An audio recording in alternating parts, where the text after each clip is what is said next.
курортную часть Турции мы впервые прилетели из Египта, где живем почти 20 лет. Раньше были только в Стамбуле, и то проездом день-два. Сколько же раз приходилось мне слышать сравнение турецких и египетских отелей от своих знакомых, отдыхавших и там, и там. И вот, наконец, благодаря появлению прямых рейсов между Хургадой и Анталией, мы сможем сами увидеть и оценить разницу. Отель Риксос Парк выбран не случайно. Он расположен в самом респектабельном и дорогом курорте турецкого Средиземноморья – Белек.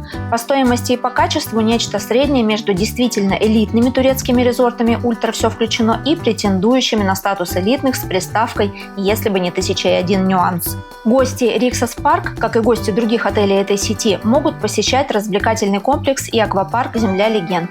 При этом цена проживания здесь и зимой, и летом значительно ниже, чем, например, в Риксос Премиум Белек, а если точнее, то почти в 2 раза. Это при том, что находятся они в 5 минутах езды друг от друга, оба на первой линии, из обоих организован трансфер до Land of Legends, и в том, и в другом импортный алкоголь. Но давайте обо всем по порядку. Начну с приятной новости. С марта 2024 года большой основной бассейн около пляжа подогревают. В зимний сезон это играет решающую роль при выборе отеля в Турции, так как в большинстве даже самых дорогих только крытые бассейны теплые. Теперь о номерном фонде. Мы, конечно же, бронировали самый бюджетный вариант – стандартный номер с французским балконом и видом на сад. Нас заселили в 2361. Вообще, когда бронируешь подобные номера с приставкой «без балкона» или с французским балконом, или «эконом», или «run of the house», или «аннекс», то самое неприятное – это совсем не отсутствие балкона или вид из окна, а то, что здания, в которых, как правило, такие номера расположены, изначально строились не для гостей дорогого отеля, а, например, являются бывшим или даже действующим стафхаусом для проживания персонала. Это касается и Турции, и Египта, и других стран, и даже Мальдив. В данном случае номер, несомненно, именно гостевой. Находится в основных корпусах отеля. От ресепшн и главного ресторана до комнаты можно дойти по внутренним коридорам, не выходя на улицу. Вид во двор, на сад. В номерах с балконами есть сушилки для купальников. В номерах без балкона их нет, но мы спрашивали на ресепшн, сказали, что могут принести по запросу. Нет табличек или каких-то кнопок, уведомляющих «не беспокоить». К постельному белью и чистоте полов после 20 лет жизни в Египте у меня вопросов не возникло. Возможно, тем, кто более привередлив и привык отдыхать в лакшери-отелях, просто нужно продолжать отдыхать в лакшери-отелях, а не пытаться сэкономить в надежде на чудо названия Риксос. Кофемашина капсульная, как и везде, где такие нам попадались в отелях разных стран. Кофе из этих капсул ужасный. Лучше дойти до лобби-бара и взять там. Чайный набор один в один, как в египетских отелях среднего бюджета. Нескафе и Липтон. То есть за хорошим чаем опять же в лобби-бар. В мини-баре сок, газировки, минеральная вода и пиво. Пополняют ежедневно. Сейф большой, вместительный. Здесь же набор для ремонта одежды и набор для чистки обуви. Тапочки есть, самые простенькие. В таких от душа до кровати, конечно, дойдешь, но до спа-салона или к бассейну уже будет некомфортно топать. Халаты выдают под залог $50 штука, включая детские. Система кондиционирования старая. Во время нашего отдыха температура в номере была комфортная, поэтому только пару раз включали на обогрев. Нагревают комнату достаточно быстро. Wi-Fi подключается по номеру комнаты и паролю. Скорость отличная на всей территории. Приехали мы в отель рано утром, и почти сразу после завтрака, примерно в 10, нас уже заселили. А на чекаут я спросила, можно ли сдать номер не в 12, а позже, и мне без всяких доплат разрешили остаться до 14. Вот такой приятный бонус. Из банных принадлежностей – мочалки, ватные диски и палочки, набор для бритья, пилка для ногтей. В дозаторах гель, шампунь, кондиционер. Лосьона для тела или крема для рук нет, даже по запросу. Зубные паста и щетка чисто теоретически есть. Кому нужны, надо просить, их принесут.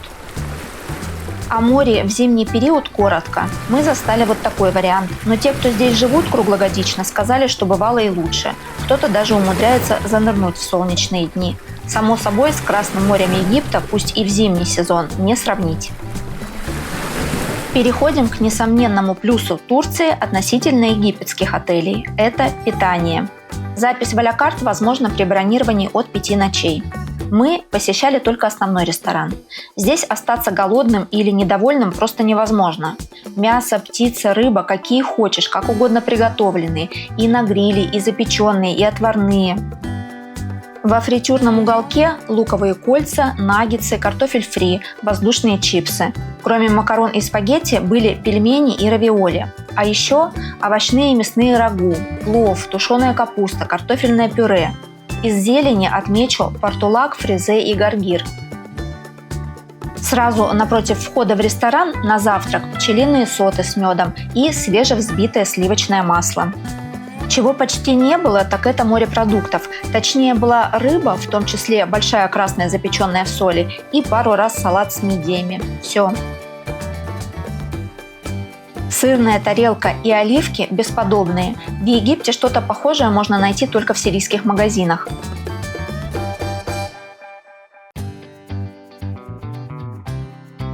На детском столе гречка, каши, грудка куриная отварная, наггетсы, баночки с детским питанием, йогурты и сладкое молоко.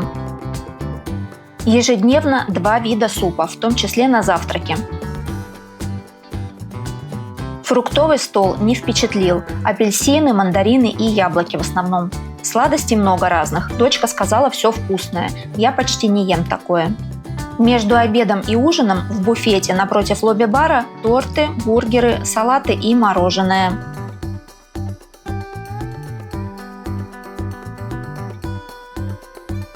А это поздний ужин, или, как его называют в отеле, ночной суп.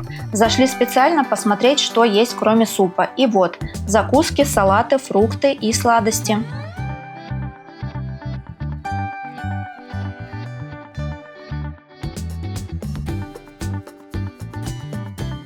О напитках.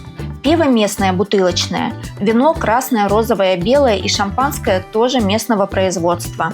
Из импортного алкоголя мартини, джин, виски, ликеры. Что-то стоит на витражах баров, а что-то не афишируется, но оно есть. Отсканируйте QR-код с меню, и там видно полный список того, что в наличии. Соки очень вкусные, особенно вишневый и абрикосовый. Энергетический напиток «Хищник» в банках. Для активных отдыхающих большой тренажерный зал в главном здании. На улице велосипеды по записи. Есть с детскими креслами. В хорошую погоду можно доехать до города с магазинами, аптеками и кафе.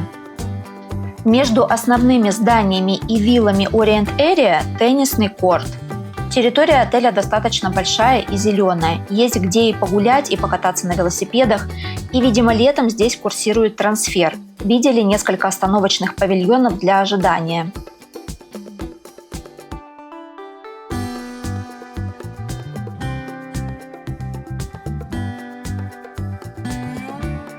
В зимний период вся восточная часть была закрыта.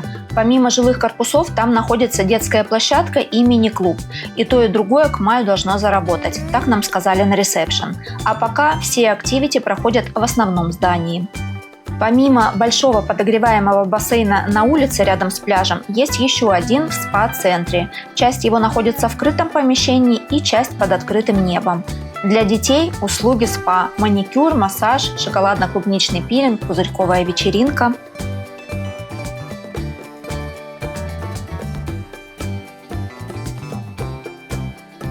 На низкий сезон детский клуб перенесен в главное здание за лобби-баром. Он работает с 9 утра до 10 вечера. В течение всего дня проходят какие-то незамысловатые активити. Вечером мини-диско и после представления клоунов или фокусников. Для взрослых в вечернее время только живая музыка. Тот детский клуб, который на ремонте в восточной части отеля, уж очень далеко от всей основной инфраструктуры, так что даже хорошо, что во время нашего отдыха он был закрыт.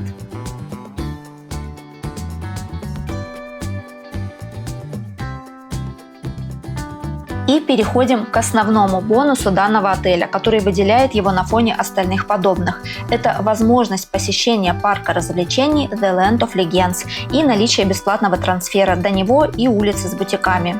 О самом парке буквально несколько слов. В зимний сезон аквапарк не работает. Если погодные условия позволяют, то можно посмотреть шоу с дельфинами. Программу Activity и список аттракционов с описанием маршрутов и правил, в частности информацию о допустимом росте на разных каруселях, можно найти на официальном сайте парка. По вечерам на шоппинг-авеню проходит лазерное шоу фонтанов и лодок. Похожее мы видели во Вьетнаме на острове Фукуок. Время проведения может меняться. Точную информацию узнаете в отеле при заселении. Питание в парке за отдельную плату. Наличные в кафе и сувенирных магазинах парка не принимают.